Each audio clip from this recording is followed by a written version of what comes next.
I am live. Hey, if you are wandering the internet and you're bumping into this video, you should know it's a live video. The first 5 minutes or so are just me hanging out, waiting for everybody to get loaded in. So in the meantime, you can either just fast forward 5 minutes or so, um, and that should make your life less miserable. Also, if you haven't if you haven't checked into the website that runs this whole contraption, it's jollyrogerukulele.com, and that's where I post all of the sheet music and whatever else that we use in these classes. So it's an opportunity for you to go check out the website while I'm busy rambling and waiting for people to log in. And let me update our web page. And then I will update. Oops, I should put the microphone over here where you can hear me better. And make sure the link is working properly. Click here. That sends me to today's lesson. And I don't need to do that one yet. And I don't need to do that. And I don't need to do that. And so it looks like we're all set, ready to run. So it's 12:55. The class will actually start in 6 minutes. So you may want to just fast forward the video up 6 minutes, and that avoids sitting around wondering when the heck I'm going to start teaching. Let's see that and that. So we got lots to talk about in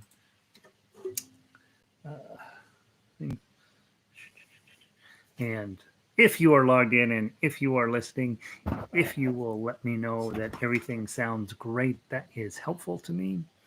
And that's it. That's what we're going to do. Maybe nobody's coming today. That would be fine.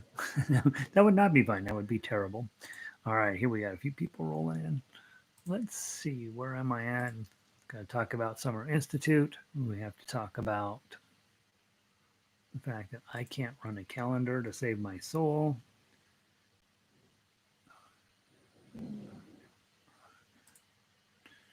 All right, if you're logging in and you can hear me, please let me know so that I can make sure that I've got a good internet connection and that the sound is set properly. And what else should you tell me about? Tell me where you're from. And Red says it's perfect, and she's from Wheat Ridge. Wheat Ridge. I don't know when the last time they grew wheat was there, but it's still called that. Phyllis is able to hear me just fine. Phyllis, tell me again where you're from. I totally forgot. It makes me mad. I can't remember everybody. Linda's in. I sound fine. Pauline is here. Yay. So sound is good. We'll just wait for people to load in here for a few minutes. And if you have an entertaining story from your day, let me know so that, I can provide some very quizzical, inquisitive, and humorous observation on your day. My day has been pretty boring so far. Been staring at a computer all morning. Let me scoot back just a little bit. Making it easier for me to play ukulele. Renee has made it in. Renee, after having last week, I'm going to tell on Renee. Renee sent me an email and says, "Is this a typo?" And then she wrote back, "Oh no, this can't be a typo." And then she wrote me again saying, "I think it's still a typo." And she was right. In the first email, it was a typo. The following two emails were just crazy going on. Let's see, Carol, up in the mountains. We're killing it up in the mountains. That's what we need. My niece has decided we're going to go on a nature walk, and so we've been researching different nature walks around Denver. And I'd forgotten about most of them because I try not to go outside ever. I find it very, it's either too hot or too cold when you're outside, so I don't go out further. No, I'm kidding. Well, I haven't been on a nature walk in a long time. We usually drive to Breckenridge, have lunch, and come home. That's my idea of going out in the environment. Let's see. Ontario. How am I going to remember Richmond Hill, Ontario? It's just north of Toronto. Okay. Um, I'm going to remember that, Phyllis. Somehow I knew you were Canadian. I just can't seem to get Richmond Hill in my head. So delighted you're here, Phyllis. That makes me very happy. Gary in from Vancouver, Washington, as Gary's were sticking together. Turns out as Gary's have every time there's a commercial that comes out, it's always Gary, and so they've always done something stupid. So Gary's have a very poor reputation in the media. Not that we're bad, we're just a bit haphazard, and not always we don't always have our act together. So us Garys have to stick together. Linda says, I got locked out of the member page because I couldn't remember my password, and I tried to enter my password too many times. Oh, Linda. I do have the ability to reset your passwords, guys. So if that happens, now, as you know, I'm not always 100% on top of my email the way that I wish I was. You should know I will never be on top of my email the way I'm supposed to be because I'm busy writing music for you guys and trying to become a better ukulele player and a better musician, and I'm doing all that stuff as well. So if I don't get back to you right away on email, please know that I'm working on it. I've only got about 30 left that I haven't even opened yet. And then I probably have another 100 that I have open, and I thought, oh, that's too complicated. I'll work on it later. So, but the bottom line is if you do get locked out of the member portal, just and like you're really locked out, I can reset your password. It resets it to one of those crazy long ones with all the symbols and capitals and all that stuff. It's kind of not the password you want to have necessarily, but it will reset it to one of those kinds, and then I can send that password to you, and then you can go back in and reset your password if you want. But if I do it, you end up with one of those crazy long ones. And the system's designed for me to do that when you forget your password. And I don't know, Linda. It probably, if you let it sit there for a little while, it'll let you try again. But if you really have forgot your password, just send me a note and I will reset it. Hey, Lanny, in from beautiful Weld County. Burke is here. Burke, you cracked me up. Let's see, Diane says I sound good.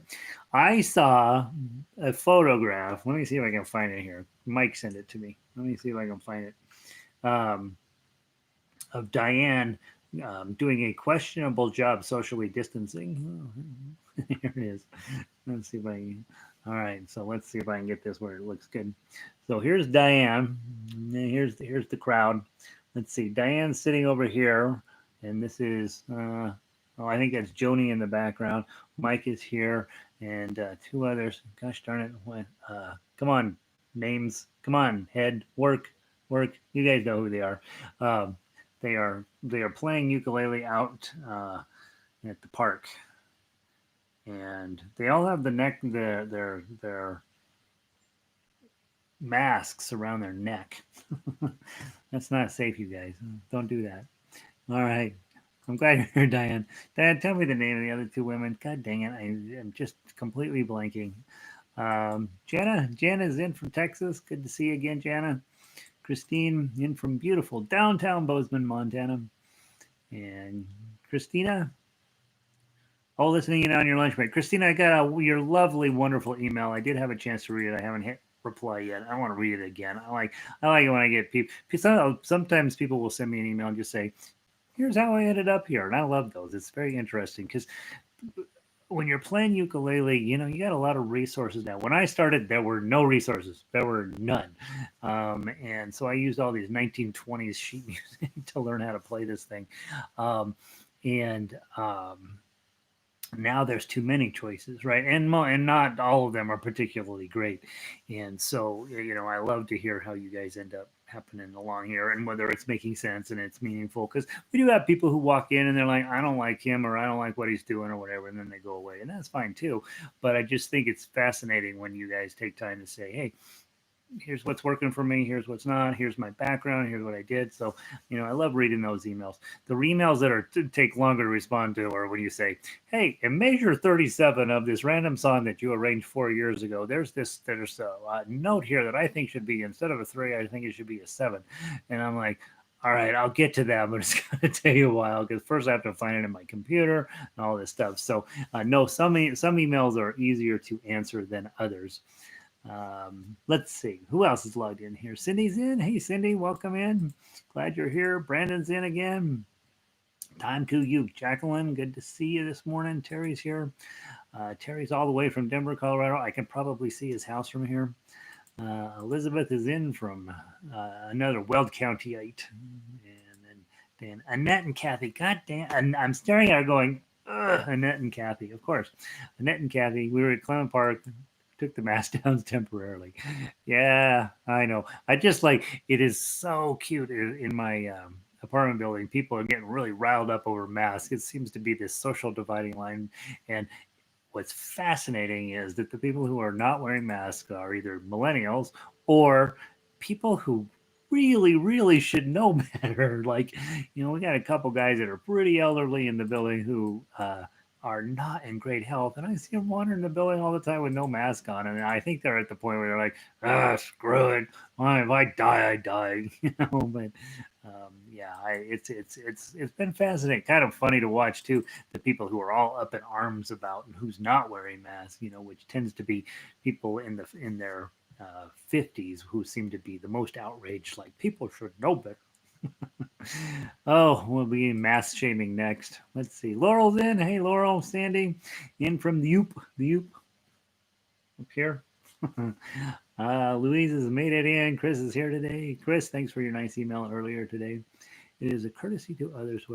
I think that that's the bottom line, right? I mean, you do what you want in your life, but if you're going to be out and about and you're wandering around, it's just a socially thing to do. Like, here's what drives me bananas. When you get into an elevator and there's somebody standing there, you should say, hey, and they say, hello, and that's it. You don't have it. But when you walk in, you go, hey, and they don't acknowledge your existence. That's weird, right?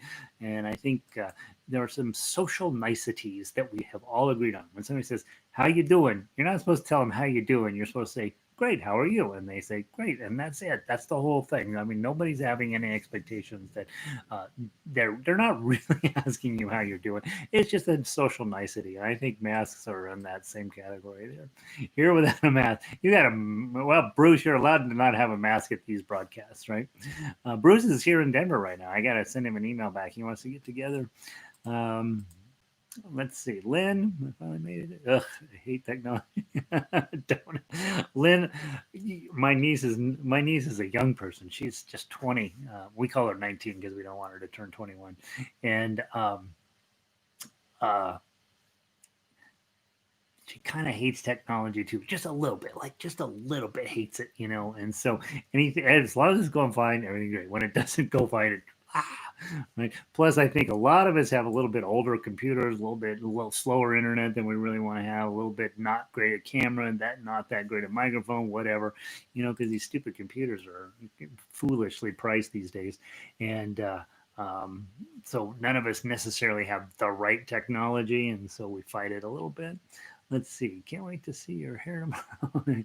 You're gonna miss tomorrow, Lindy. Well, whatever you're doing, you need to call and tell them you can't miss. Let's see. Hey, Lynn. Oh, yeah. I always wear a mask. I'm trying to register for Jolly Roger as a member.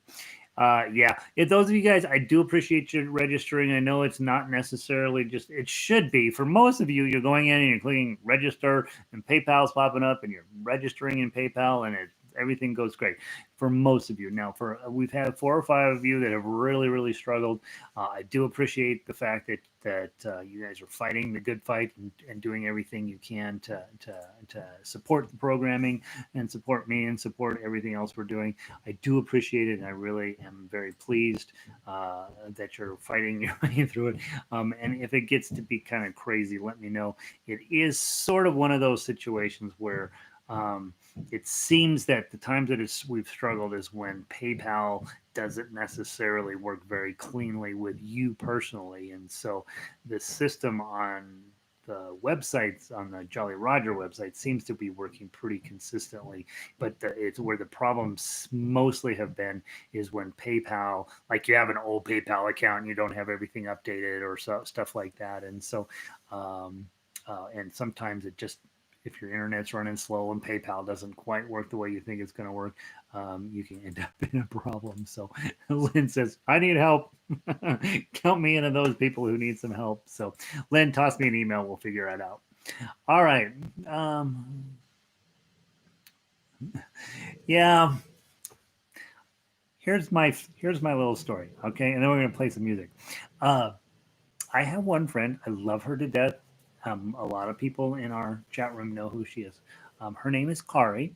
She is a incredibly lovely woman. She is passionate about ukulele. She is all about it. She works so hard. She just does crazy stuff. She makes me look like I'm just mildly interested in the instrument. And she's on Facebook, but she hates Google. And I think my favorite part of that is that we choose which things we hate when it comes to technology. We hate Facebook, but Instagram is okay. We hate Instagram, but Google is fine. We hate this form of payment, but that form of payment is fine. I know the whole thing is a mess. The whole thing is terrible. We should just have, when they said we're going to give you the internet, we should have said no, but that's not how it went. So I do know some of you guys are not big on PayPal. I don't have another method at the moment, and I am going to be looking into those, but probably not for a little while. I got to get Summer Institute up and running, and then we'll start looking at other ways that you can do this. I'm trying to keep it simple for me so that I can get you music. That's what I'm really trying to do. And I know for some of you that's not necessarily in your thing. So just know I get it. I understand. I heart you. I do want to see if I can get Venmo up and running. I think I have to use a different pay system with that connected to the website. I have Venmo personally, but then I don't know how to get you registered where it automatically does that without me having to do stuff. And I'm already iffy on keeping up with everything as it is. So don't Venmo me unless you want to just send me a tip. Don't do that either. That's weird. Okay, so that's that. We will take in about 20 minutes. We'll take a little bit of a break to talk about Summer Institute and what's going on next week. I've made some decisions, and I'm very actually. I'm modestly excited about one of them and very excited about the other. So I will tell you all that stuff in 20 minutes. First, however, we've got to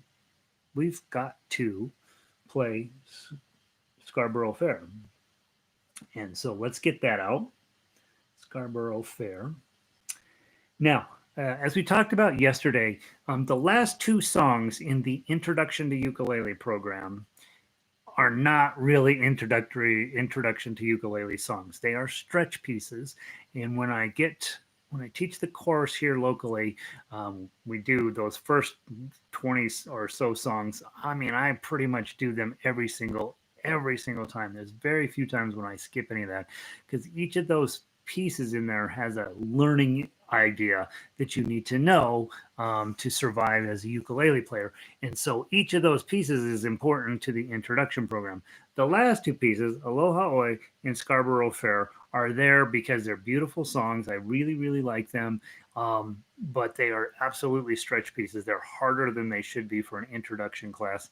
Every now and then, not every now and then, fairly regularly, I get some people in class who are pretty good players, and they just need something to, give them that next level stuff. Give them a preview of the kind of music that you guys have been now dealing with for 2.5. Has it been 2.5 months already? We've got that going on, and you know how hard some of this stuff is, and that's the level that these two are at. So they're in the intro program, but they're not really in the intro program. So just know, if you're struggling with this and you are a newer player, you absolutely should be struggling with this. It's hard. All right, let's go ahead and give it a shot. Let's see, Patricia. Uh-huh. Okay. All right. All right. Two factor. I like that. At first I hated this two factor thing where you log in and then it sends a thing to your phone and then you have to log in again, kind of thing. But I've been kind of careless on the internet since 1992 or something like that.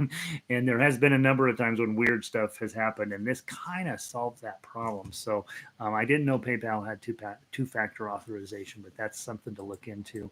Linda's here. Critter's in from Utah. All right. Okay. Beautiful. So let's dive into Scarborough Fair. Those of you who are a little my age and older, you know this from Simon Garfunkel. This is Simon Garfunkel's version is a little bit modernized from the original version here. The original version is 1670. This is a super old song. I have basically given you the old school version of it, not necessarily the Simon and Garfunkel version. The one thing that I did do, which is completely in homage to Simon and Garfunkel, at measure 13, we're going to add in an extra beat. Okay, the whole thing is in 3/4, 1, 2, 3, 1, 2, 3, 1, 2, 3. And when you get to measure 13, Simon and Garfunkel is right. That needs one extra beat. They absolutely need one extra beat there.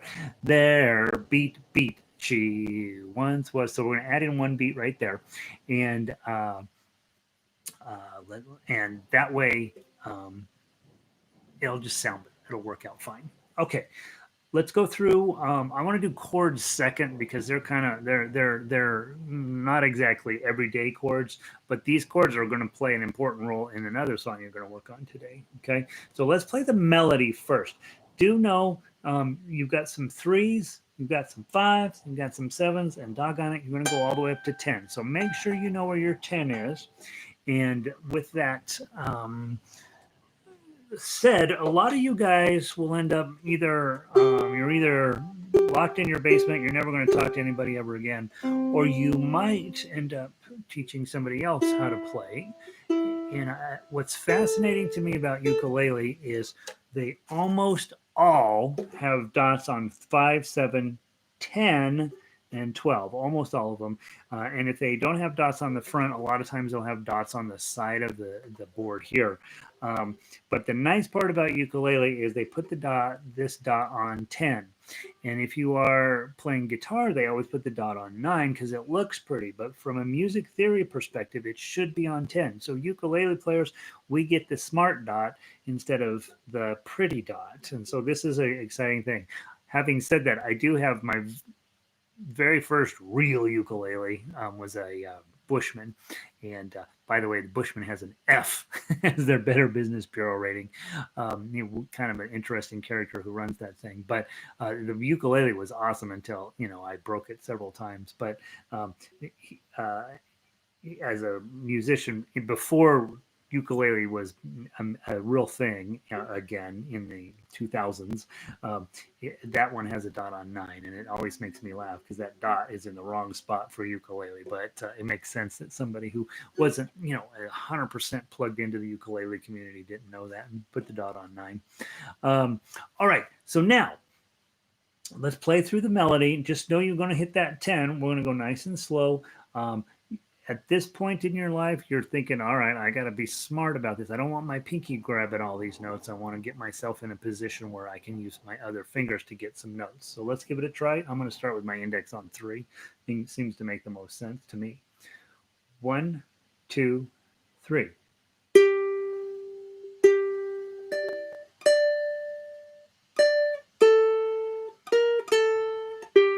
2, 3, 1.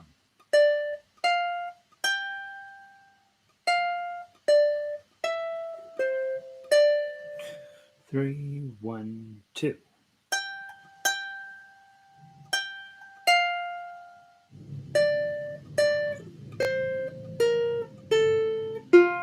3, 4.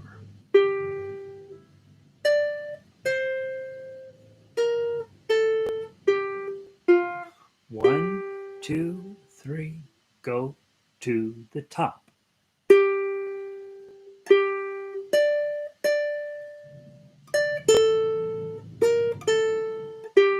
2, 3, 1.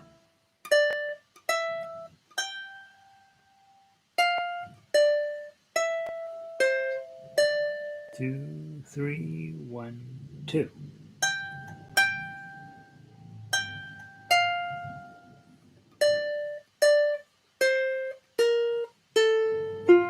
3, 4.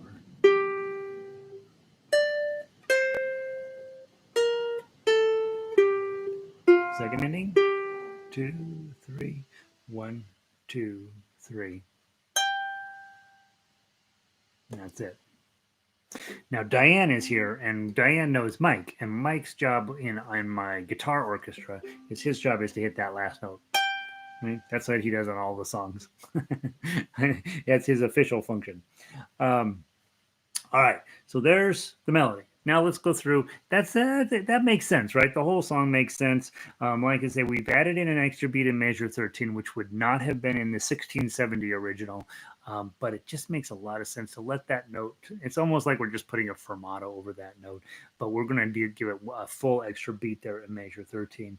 And so, those of you who are not serious standard notation readers, just notice as you're playing along, you're in 3/4, 3/4, 3/4, and then at measure 13, I wrote 4/4 for one measure, and then you go back to 3/4 to finish out. That is actually surprisingly common in more advanced music, is to have the meter change as you go through things. We had that earlier last week, I think, on one of the Beatles tunes where we had 3/8, 5/8, 2/4, all that stuff all crammed in together. So it's actually surprisingly common in music to adjust the meter as necessary. Composers do it all of the time, and it's not necessarily easy as a player of that, but in this case, it actually makes a lot of sense, right? Bump, bump, rest, rest, and then go again. And that really comes from Simon and Garfunkel, that extra beat there. All right, let's talk about these chords. These chords are going to play a pretty important role today, actually. Notice that you are in G minor. Okay, so instead of starting in a major key, which would be G, I'm happy and I'm in the G major sound. We're going to play in G minor. I'm so sad it makes me want to cry. Okay, so we're in a minor key, and minor chords have this tendency to sound a little sad, a little bit important or deep or complex. I love minor keys. I think that if when I die, I want whatever they play at my funeral. Hopefully, they won't have a funeral. They'll just toss me in the ditch and move on. But I want it to be all in minor keys, right? Because there's actually a very cool thing that happens in minor keys, and we'll talk about this summer when we're talking about what are keys, why do they matter. And they just are super powerful keys. And in this case, that's your main chord. Okay, it's a G minor chord. A lot of ukulele players don't run into this very often, and so I'm often surprised how many people don't know it. Okay, and so it's a beautiful chord on here. Okay. On ukulele, I love it. You should know it. Okay, next chord's an F. That part we're comfy on. And day one type of chord. Okay, back to G minor. Get your B flat. You're not losing sleep over B flat anymore. And notice, I just noticed myself do this, and it's something to think about. I'm holding G minor. I don't move my middle finger. I just move those two fingers. Okay. Get back to where I'm supposed to be. Trying to be very educational here. Okay, so my middle finger doesn't need to move, so I didn't. Okay. From the B flat, we go back to G minor. Drop down to C. Go back to G minor. Play that up for a while. Go to your B flat. And then F chord on that measure 13. 2, 3, 4. Back to G minor. And then to F. And then to G minor. There's not a ton of chords in there. Okay. If you are just new and still getting comfy, 1, 2, 3, 1, 2, 3 through the whole song, except measure 13, where it'll be 1, 2, 3, 4, 1, 2, 3. Okay, next level players, 1, 2, 3, 1, 2, 3, 1, 2, 3. Next level players, 1, 2, 3, 1, 2, 3, 1, 2, 3, 1, 2, 3, 1, 2, 3, 1, 2, 3, or possibly 1, 2, 3, 4, 5, 6, 1, 2, 3, 4, 5, 6, 1, 2, 3, 4, 5, 6, 1, 4, 5, 6, 1, 2, 3, 4, 5, 6. Okay, those are possibilities for you to try if you're going to be singing and strumming this one. Let's go through. I'll just strum blomp blomp. Now I'm going to plug it 1, 2, 3. It'll sound more 1670s ish. Okay. By the way, lute was a huge deal back in 1670, and you're playing the modern version of lute at this moment. Lutes had a few more strings on them, sometimes 6, sometimes 7. The late ones into the later classical period would have, and romantic period would have a whole mess of strings up here. But those strings were not fretted; they were just bass notes. Okay, so the basis of the ukulele was still right here. Okay, let's give it a try. 1, 2, 3. Are you going to Scarborough Fair? 2, 3, 1. Parsley, sage, rosemary, and thyme. Remember me to one who lives. 1, 2, 3, 4. She once was a true love of mine. 2, 3, 1 to the top. Are you going to Scarborough Fair? Parsley, sage, rosemary, and thyme. Remember me to one who lives there. 3, 4. He once was a true love of 1, 2, 3. 1, 2, 3. And then the last one. When you guys are working with other people in your neighborhood at some point, in our orchestra, we always talk about that last measure. Are we going to play the whole measure, 1, 2, 3, or are we going to stop on beat 1 of the last measure? Or are we going to do all 3 beats, 1, 2, 3, and then add another measure at the end? Like that, right? So all of those are possibilities, and you want to talk about, hey, how are we going to wrap this song up based on the sheet music? The last measure is always something that in an ensemble situation you want to have a discussion about. I also think I don't know what I was going to say. Okay, probably nothing. Probably certainly nothing important. All right, let's go on. Let's play the tough uke, and then we're going to move on. Let me peek at what's going on over here. I see a whole bunch of stuff. Let's see. Hi from North Carolina, and Tanya's in from North Carolina. It's sunny down there. Carol, can I pay by carrier pigeon? Carol, I don't know if the Puerto Rico even has any money left, so forget about it. Vicky, Vicky's in from both. The Bozeman's are showing up late today, I think. Let's see. PayPal hates me. PayPal loves you. PayPal's your friend. Be nice. Let's see. Maria's back. Marie retired a few years ago, and she has worked continuously since then. She's not good at retirement. Elizabeth, and a dot on 10 on my guitar. All right, so that makes sense. Add a dot on there, something, right? I still have Lindy still has a Bushman as well. A Bushman Jenny. I thought I'd never get it after I heard it. Yeah, mine was a Bushman Jenny. When he first came out with those, they were quite popular for about 5 minutes, and then it turned out that his business strategy was not good and got a terrible reputation, and a lot of the Jennies were terrible. So, yeah. I'm carried away pulling my. Barbara's out pulling weeds. She should have been getting ready and warmed up for the ukulele session. All right, let's play Tough X. Okay. That first one looked 0, 2, 3. My first thought is a G chord. You don't want to hold a G chord. You want to hold a G minor chord. I promise it'll be helpful. And then you're going to reach that pinky out here. Also, be aware you have those 10s coming up, and so you're probably going to use that bar chord 10, 10, 10, 10. That's probably what you're going to do there when you get to all those 10s.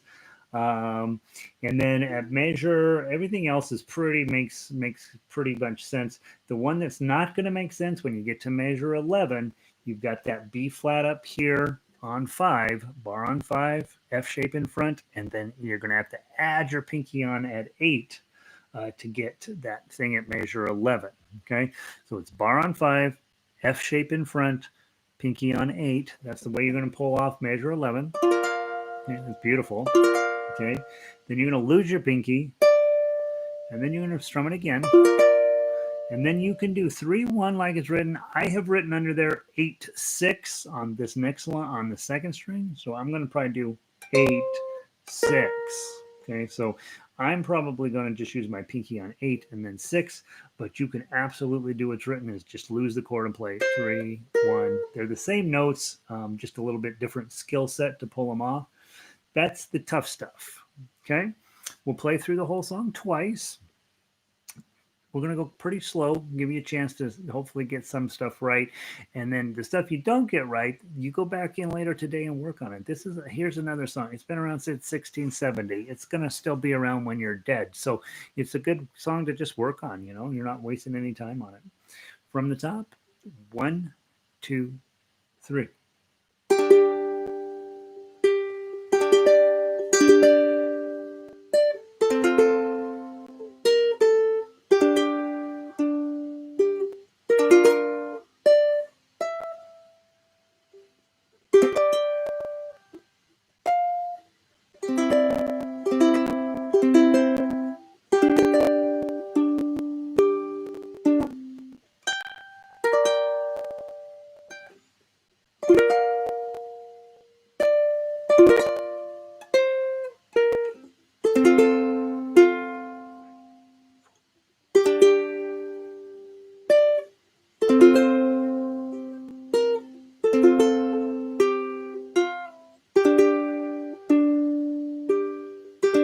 The top.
I hacked it up pretty good. I'd say for pretty iffy overall on my part.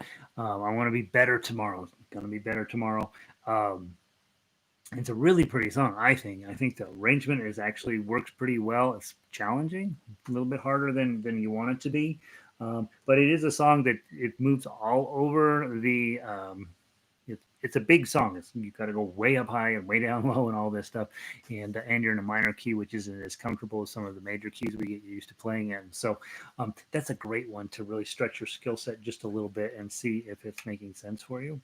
All right, we're not going to play that again. We probably should because I kind of stunk it up pretty good. But we got tomorrow. We need to talk about all sorts of fancy stuff. And so here are the daily announcements. Announcement number 1. Every time I need to hook up this foot pedal, if I do it before class, it goes click, and it's just fine. If I do it now, when I have forgotten to do it, then it fights me the whole way through. So we'll see if I can get it here in just a second. There's that part going. There's that. And there's that. Come on, you can do it. All right. So, we'll get it here in a second, hopefully. Summer Institute starts on Monday night. This daily broadcast at this time slot will continue on. So there's 45 of us here today. That's about the number we've been getting. So this time slot is a great time slot for those of you guys who just want to get together and play new music and try different things. And next week, here's something I decided we're going to do a Mozart piece that I did for orchestra. I think it was 5-6 years ago now. And then I kind of modified it a little bit for the guitar orchestra that I teach. But I've never done a tough uke arrangement of this piece. It's big. It lasts a long time. It's a crazy complicated piece. There's lots of moving parts in it.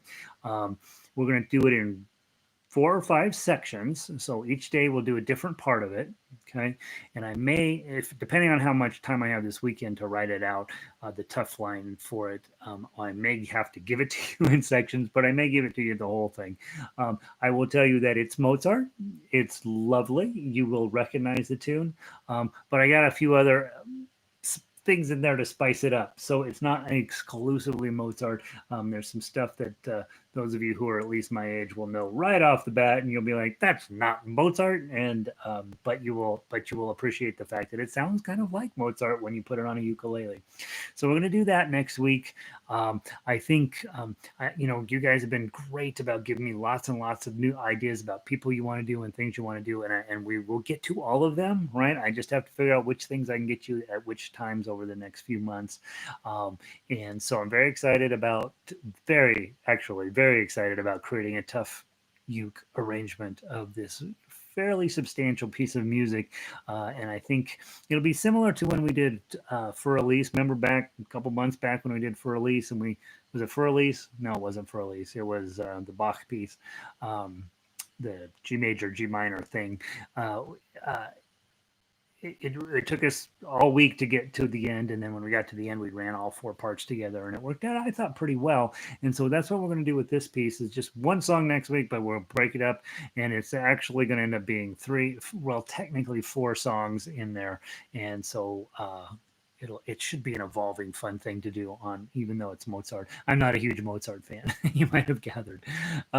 Second thing, that's for our daily thing.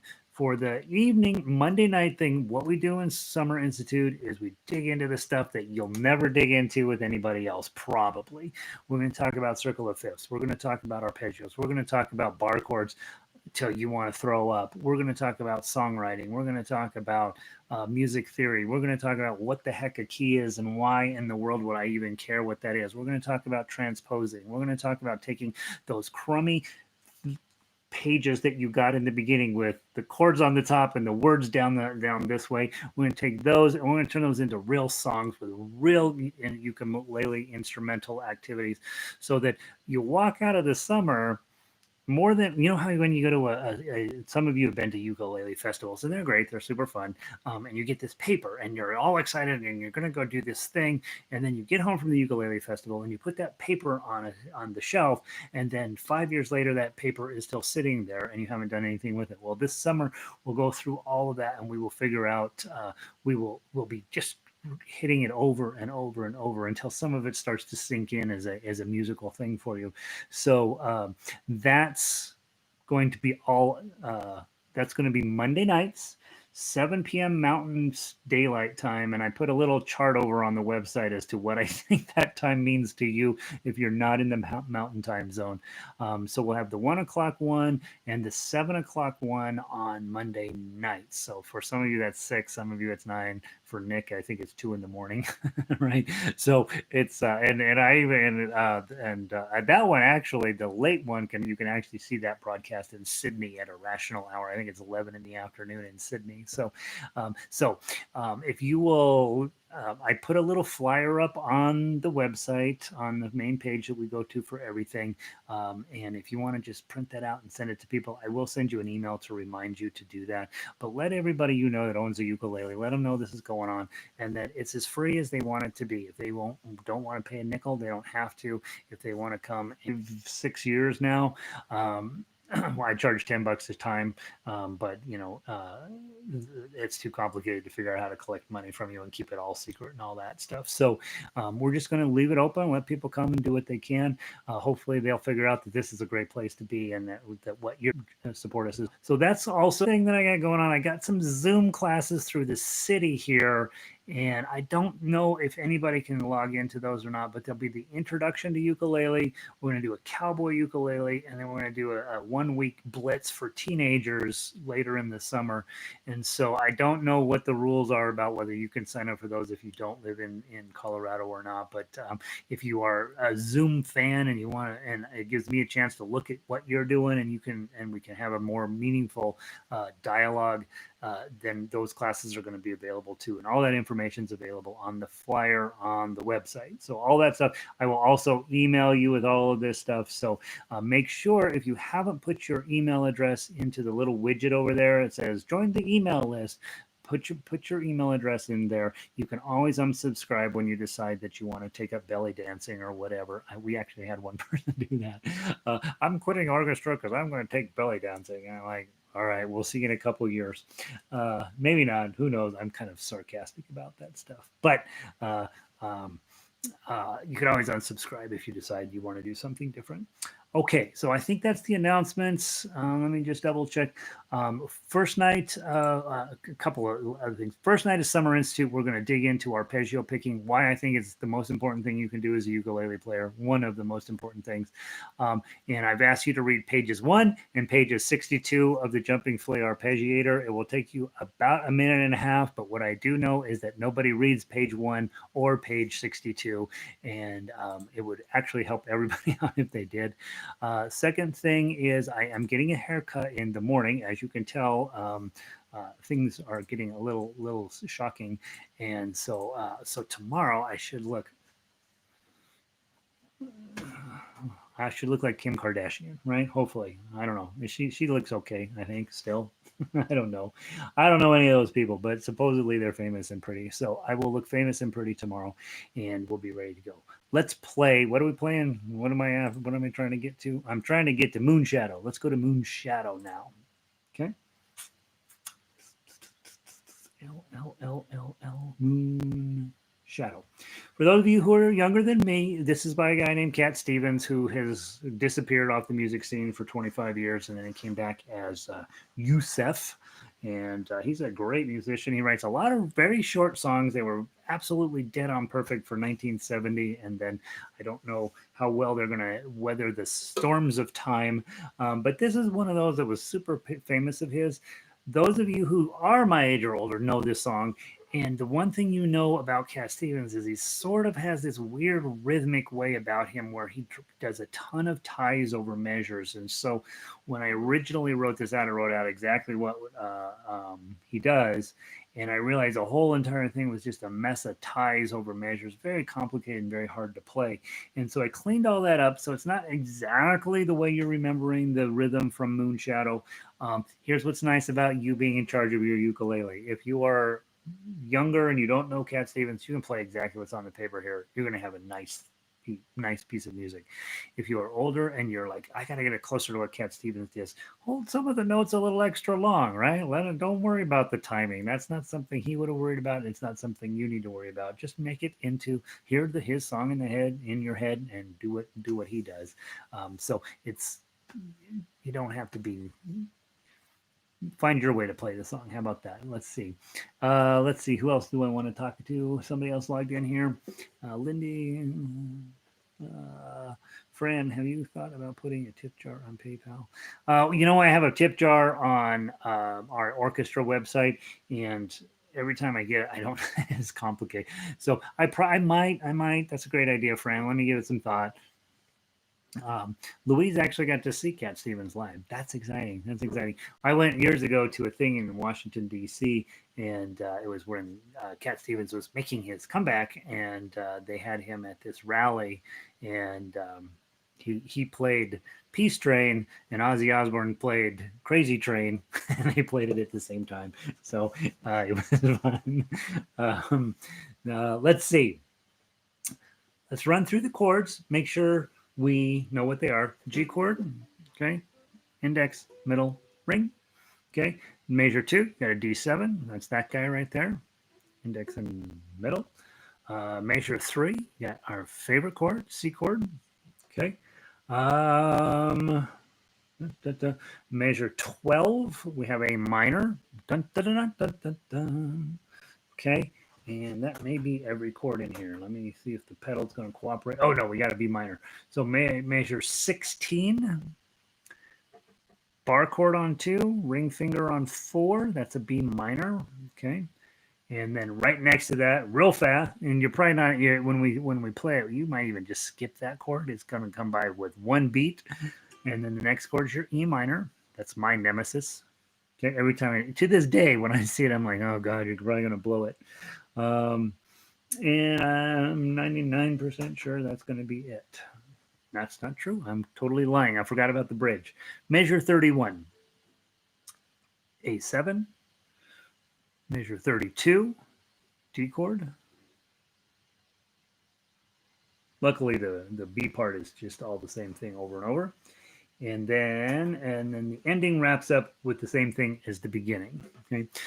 On this song, when I wrote it out initially, it was 11 pages long. And so I had to make some compromises in terms of readability, because you don't need 11-page songs when you're playing ukulele. 4 should kind of be the limit, right? Uh, what you're going to do on this, you are going to read the repeat list up here, and I've tried to write down everything you needed to know on here. What you're going to do, you're going to play all the way down through 18, okay? Then you're going to go back and you're going to play from 9, don't go back to the beginning. It looks like you're supposed to go back to the beginning. You don't. You go back to 9, and you're going to play through to 20, through 19. Sorry, you're going to play through 19. Now you're going to go back to 1. You're going to play 1 through 8, and notice on 8 it says to number 20 on the second time. That's what that coda is, okay? So I wrote it out for you right there. And number 8, the second time you hit that, you're going to jump to the coda. And then after that, then it's just straightforward. So you're going to jump to number 20, and you're going to play through 29. Then you're going to go back to 20. I need to add the second coda on there, don't I? Okay, measure 20 should have the matching coda on it. I didn't get that on there. That's just decoration and sheet music. Measure 20 to 29, and then you go back and play 20 to 29 again. And then after you roll through 28 on the second time through, you'll go to 30 and play to the end. Okay, so the repeats are a little bit of a bummer, but I saved you 5 pages, and I feel like that's probably worth the little bit of confusion there. And I did try to write down every single thing you needed to do. Okay, let's sing it real quick. I don't know how it's gonna go. I haven't tried to sing it at all. Oh, that's really high for me. It's gonna be hard. 1, 2, 3. Oh, I'm being followed by a moon shadow, moon shadow, moon shadow, leaping and hopping on a moon shadow, moon shadow, moon shadow. And if I ever lose my hands, lose my plow, lose my lands, if I ever lose my hands, oh, I won't have to work no more. Back to 9. And if I ever lose my hands, off my colors all run dry. Oh, if I ever lose my eyes, oh, bum, bum, bum, I won't have to work, cry no more. 2, 3. Now you go back to 1, and we do that whole thing. Now my singing is atrocious for whatever's going on in this song, so we don't need to hear that twice. But now you go back to 1, and you repeat that intro, and then when you get to 8, you skip down to 20. And the 20 through 29 section is the same idea as the 9 through 18 section. It's just I'm talking about if I lose my legs, if I lose my eyes, if I lose my mouth, whatever, I'm still going to have a great life. Okay, so that's that. And then if you go to measure 30, oh, is he on the NPR concerts? Oh, nice, nice. Those little tiny desk concerts are funny. They have all these major, super huge personalities. They put them in this NPR room that's about this big. It's cute. Measure 30, then we're going to go. It feels like it's in a completely different key, and it's not, but it's definitely not. It's definitely a different idea. So this would be the B section. So let's go up from 30. 1, 2, 3, 4. more, 2, 3, 4. Didn't take long to find me. I asked the faithful light, 2, 3. Did it take long to find me? And are you gonna spend the night, 2, 3? Oh, I'm being followed by a moon shadow. Moon shadow, moon shadow. Leaping and hopping on a moon shadow. Moon shadow, moon shadow. Moon shadow, moon shadow. Moon shadow, moon shadow. Okay, so that's how it goes. Okay, terrible singing. Yeah, you know, if those of you guys that are singers, you'll be able to pull this off beautifully. Okay, chords work just fine. Melody wise, we won't play the melody right now because we're going to be tight on time again. But the melody is actually probably the more fun way to play this. To be honest, the tough acts here is a little bit challenging, so we're going to slow it down and we're going to go through that in detail right now. Okay, so in the melody again, just make sure you got a 10 in there, which means that your index is on 7, and then you probably go to. Okay, so just know with those 10s in there, you're going to have to be thinking about best placement if you are just playing the straight melody line. Okay, now let's walk through it. Through the whole thing, we may or may not play it. Okay, tomorrow for sure we'll play it. I'm going to talk about concert prep tonight. Okay, get your 3, and then the next thing is a G chord with your pinky, a couple of 5s. I usually either pull my pinky back for that 3. Sometimes I'll roll my ring finger down to get the 3. And then at measure 2, you got a regular D7. Okay. And then the challenging moment, okay, you've got to make sure to hit this 10 clean because you got a lot of noise going on here from the C chord. So you got to make sure to hit that 10 clean. And then you go to measure 4, G chord. Couple of pretty notes.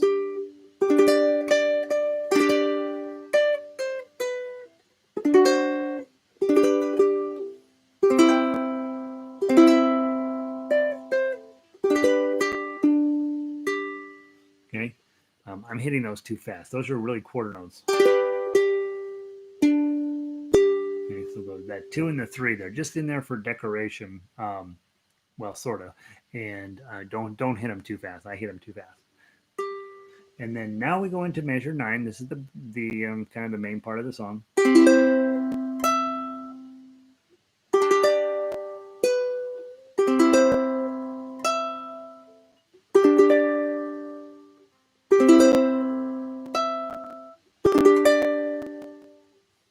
A minor here at 12. Just I usually do it this way: index and ring.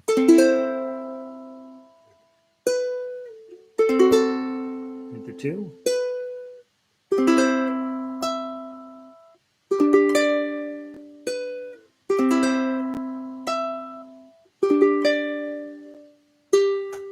Page 2.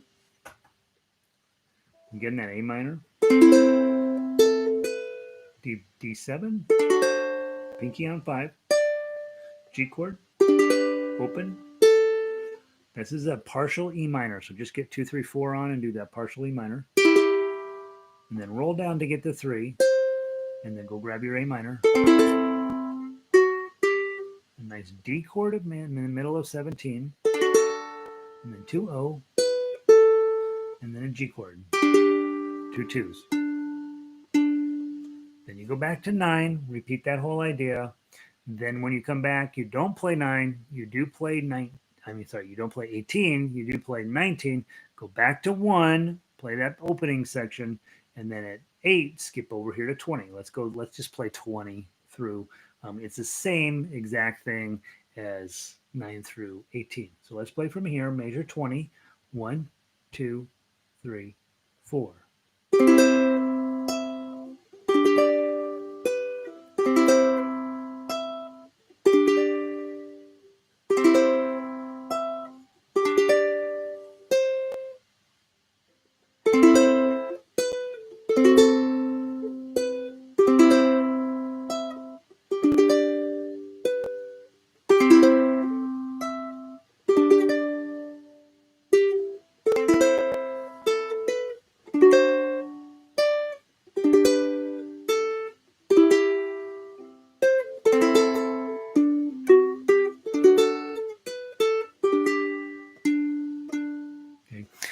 nice part about the song, even though it's a little long, it's very repetitive. And so this business of this G chord with your pinky on here, that's going to come up a billion times in this song. And so just know that's going to work for you just fine to do that over and over. Here's where things get a little messy. Okay, measure 30. Joining a very late today meeting. Glad you're here, Joyce. You got to start telling your meeting people when you go into the meeting, hey, I got a ukulele thing that starts here in a little bit. You need to bring a ukulele to the meeting and didn't just have them join in, right? All right. Measure 30. Okay. And you got this G chord here. Now we go into that new section, the B section. Probably a C section technically, or bridge is another way to talk about it. You're going to do this A7 and your pinky's going to be here on 4. Okay. Slide your pinky up to 5. And then this is kind of tough. I'm going to go ahead and I'm going to slide my pinky from 5 to 7. And then I'm going to get it up here on 9 because I've got to get my B flat shape on back here. So I'm either going to use a full bar, A shape in front, pinky on 9. Okay, so somehow I have to get to that, and that's kind of a bummer. My note to myself is B flat on 5. So I'm doing this, this, and this, or possibly a full bar, this and this. And then my pinky out, got to reach way up there to 9. That's a tough moment, okay? It's one of those things, I think there's a good chance you're going to blow it, right? Okay. If you do, if you know, like, there's no way my hand's doing that, then don't play the chord. And then get your B flat on. Okay, B flat. It's a B flat shape. Okay. It's actually a D chord. Okay, so that's what's going to go on there. Just know that 9 presents probably the most difficult moment of the song, right? And then take your pinky off. And then the 6 and 5 are just there for decoration, and this is going to be here. Okay, measure 33. You've got this crazy E7. We've done it a lot. Okay, here's E7. I'm going to use the wrong fingers. Okay, middle, ring, pinky. Now I'm going to slide it all the way up and put my index finger on 5. So that puts this on 6 and those two guys on 7. That's what you're doing right there. Really, really not pleasant. Well, let me put it this way. This is going to come up a lot in your ukulele life. So you might as well just get more like, well, I used to hate B flat. Now I hate the E7 up the bar, up the neck shape. Okay, and that's the sound you're looking for. So 6, 7, 5, 7. And then, unfortunately, you got to get your index finger to 4, 5, 7. And that's it. That's the hard part. That's it. Now you're fine. Now we can do a bar at 2, pinky on 5.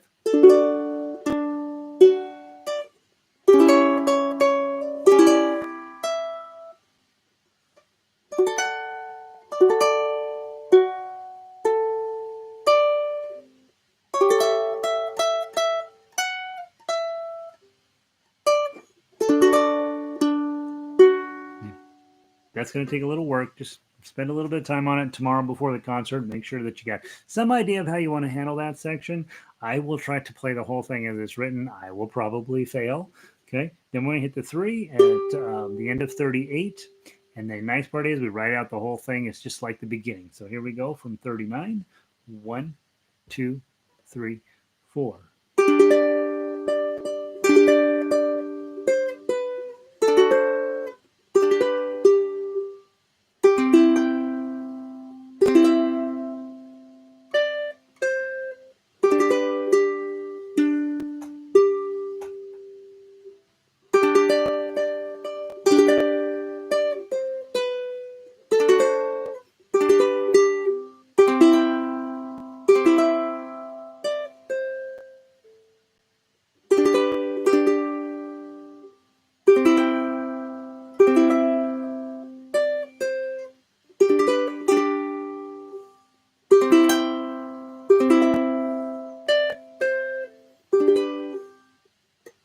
Last chord, bar on 7, pinky on 10.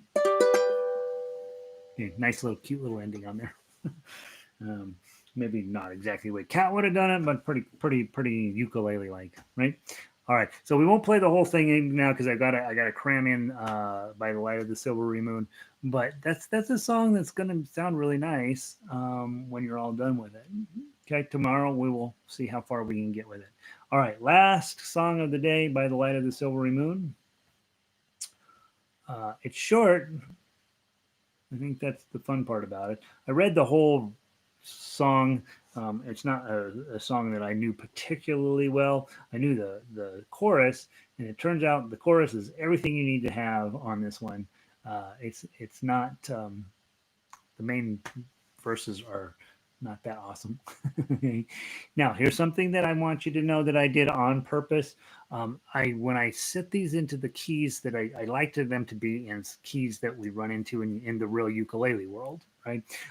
This one didn't work that way. This one needed to be in a little bit different key to make it fit onto the ukulele properly. So you're actually going to play a song in legitimately in B flat, okay? And that's the chord which you come to ukulele and you come to be like, I am going to quit ukulele because of B flat. This is a song where at this point you guys know it's just more weird finger shapes. This played the best by far of the other keys that I tried, and it gives you some really lush chords and some nice tones, and so it is a different key than you're used to playing in, and I know that. Okay, let's see. Oh, you recruited a Bostonian. Oh my gosh, we are going to have to start. I'm going to have to start shaving before I show up here with all these important, fancy people coming around. Lindy, Cindy asks, Oscar Mayer song. Cindy, that's his top secret piece of information. Don't say that out loud. Have you thought? Let's see, what else have we got on there? NPR Tiny Desk. Okay, so I think we mostly caught up on chat. All right, by the light of the silvery moon, by the light. There's your chord of the silvery. E flat is gonna come up a lot. Index finger, two fingers there. Moon. You got a C minor is this guy right there. 1, 2, 3. Sometimes I use this guy. Sometimes, not very often. This time, this makes sense here. Okay. F7 is going to be in this one. That's the G minor shape. Remember, we just studied G minor shape. Okay, same shape, but different strings. Second string, fourth string, third string, just like that. Same thing. G minor, F7. By the way, they sound really cool together. Okay, and so those chords. And you have a C chord in here, and that's it. Okay, I'm going to sing. You're going to close your ears. 1, 2, 3. By the light of the silvery moon, I want to spoon. To my honey I'll croon love's tune. Honeymoon, keep a shining in June. Your silvery beams will bring love dreams. We'll be cuddling soon. By the silvery moon, 2, 3, 4, and repeat. Okay, so the chords are not the chords. It's a fun little tune, right? And by putting it in B flat, it brought everything down to a rational place on the rest of the fretboard to play it. Okay, melody. You guys can play the melody. It's not hard at all. There's a 6 in there, and I don't know what the heck that 6 is doing in there. I have all these notes about that stupid 6 in measure 13. It just feels like the completely wrong note. But I did have the original sheet music in front of me to create this piece of. Your sheet music, and it's absolutely correct, even though I disagree with the composer. And then let's run through the tough uke. 2, 3. Now I would go ahead and put on a full B flat here. It says 1, 2, 3, right? 1, 2, 3. But you're not going to play the first string, and you are going to play the first string in the next measure. So just go ahead and put either this B flat or this B flat. You guys know I like you to use this B flat, but this one's fine. Okay, so just put a full B flat on there. I put those 2s in there just to give you something to do for that long whole note. And then do give a full strum at the beginning of measure 2. 1, 3, 5, 3, 1. That's what you're going to do. And then go to your E minor. So you're holding your 1, and then grab those 0, 3, 3. little arpeggio in there to fill up time. Then slide up to C minor. Okay, so 3, 1, 3, and then go to your F7, full strum. Another little bit of arpeggio in here. 1, 3, 0, 3, 1. Okay, and don't go to a G chord here. Go to a real G minor. It'll make your ukulele sound better. Hit the 2, and then move everybody up to the F7. Couple of more decorative notes. 3, 1, and then we're going to repeat the same idea. This is the second A section.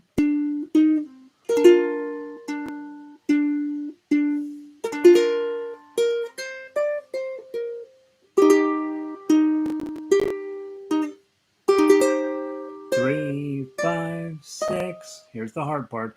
B flat, B flat, this B flat, not the other B flat. So bar on 5, index and middle and ring, F shape in front.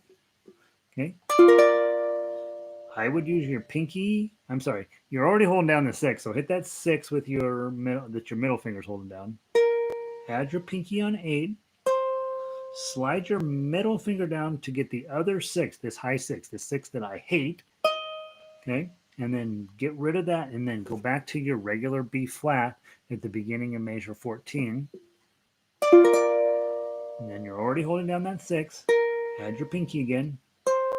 The 5 is correct. You're already holding it down. Clink it. You're still holding down your pinky on 8. Lose your pinky. Got your 6. So once you get your B flat on, you got almost that whole measure on there. The only thing that kind of is a bummer is the last note in 13. Okay. And then at measure 15, instead of grabbing a regular C chord, I left it on that for a long time before I realized it just wasn't high enough pitch to make any sense playing it tough uke. So I put in the B flat shape, but it's on the 3rd fret. Okay, it gives a much better oomph to that moment in the song. And then your 3, 4, 3, you're already holding them down.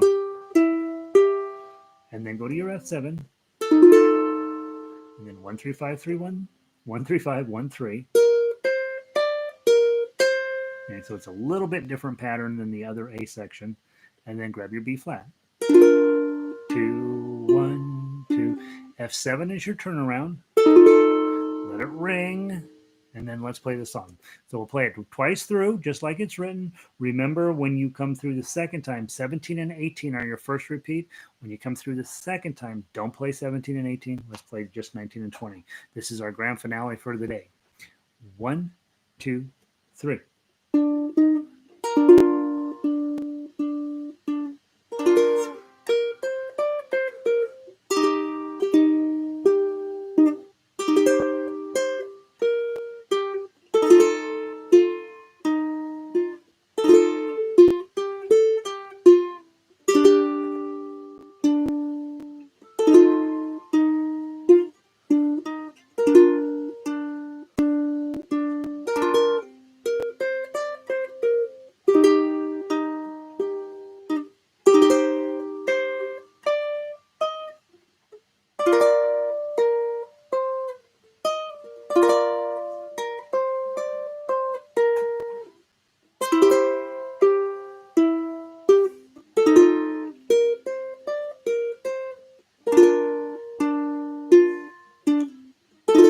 Top.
Looking for a B flat. do that B flat. I don't have a low B flat. That's it. Tomorrow's concert, we have 9 songs, if I remember right. 9. Let me double check. 1, 2, 3, 4, 5, 6, 7, 8, 9. I have 10 songs. How did we end up with 10 songs? And they're all tough. Okay, so pick 2 or 3 to really work on and that you want to own, that you want to feel really good about playing. Do those, work on those tonight. And those of you who are newer and walked in the middle of intro to ukulele, we start all that again on Monday. So hopefully fill in some gaps in your knowledge, make things work a little bit better for you. Today was long. It's been a kind of a surprisingly hard week for some really pretty tunes. And so I know I worked you to death. I felt worked to death. Tomorrow we're just going to come in, we're going to play, we're going to have a good time. And I'm going to have a new haircut, so I'm going to be faster and lighter and shockingly good looking. So I will see all of you guys tomorrow, hopefully, and we're gonna rock hard and make for a wonderful day and get a haircut. Yeah, hippie. Oh, Cindy was here. Hey, Cindy, nice to see you. Yeah, so we'll tomorrow's gonna be a home run, right? Playing great music, playing hard songs, making our hands hard. Spend a little bit of time tonight getting your book in order. We'll probably just go straight down the order that's on the website. And if you've been struggling with keeping your book together, just put everything in there alphabetically. That's usually the easiest way. And then you can use little tabs for the songs you're going to play in the concert, right? And so that's probably the smoothest and easiest way to keep your book together. Hope you guys have a wonderful day. They're letting us outside. Don't go outside, okay? Just stay inside and play ukulele. It's fine. There's nothing going on out there except horror and evil and distress. So stay inside. All right. Let's see. Bruce, you're welcome. Good to see you. I will be sending you an email hopefully here by later on this afternoon. Probably be Monday, Bruce, is probably my best guess for when we might be able to see you. Renee, thank you so much. Need more. Oh yeah, we always need more practice. No musician has ever said I've practiced enough. That's never come out of anybody's face. Do what you can, right? Get him close. Find the best way to be cool. Sandy, I'll see you tomorrow. Marie, so glad you're back. Stop pretending to be retired and actually retire, Marie. Vicky, good to see you. Red, you are just shocking. I know, I am shocking. I'm all electricity. Dr. Evil. I'll see you tomorrow, Pauline. Phyllis, have a great day up there in Canada. Every day is great in Canada. Chris, good to see you. Lynn, see you tomorrow. I'll send you a note in a little while. Yeah, I know, Lynn. Well, let's get you through the technology stuff. That's a bummer. Carol, I'll look for your carrier pigeon. Jerry, I gotta send you an email too. Lenny, good to see you. Joyce, just yard work outside, but you wouldn't know. Oh yeah, well, yard work. We have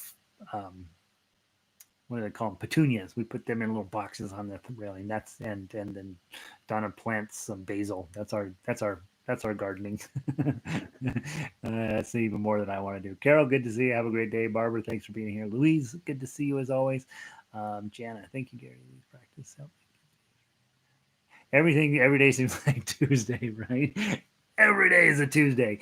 So yeah. And hopefully, guys, if nothing else is giving you a chance to practice for 30, 45 minutes and that's what we need every single day. It makes you a better player. So Cindy, send me an email too. Did you send me one, Chris? Cindy? It's probably got buried in there. I'll find it. All right, Brandon, I'll see you tomorrow. Have a great day, guys. I'm going to end the stream. Thanks for being here. Thanks for being awesome. And we'll keep working. Onward.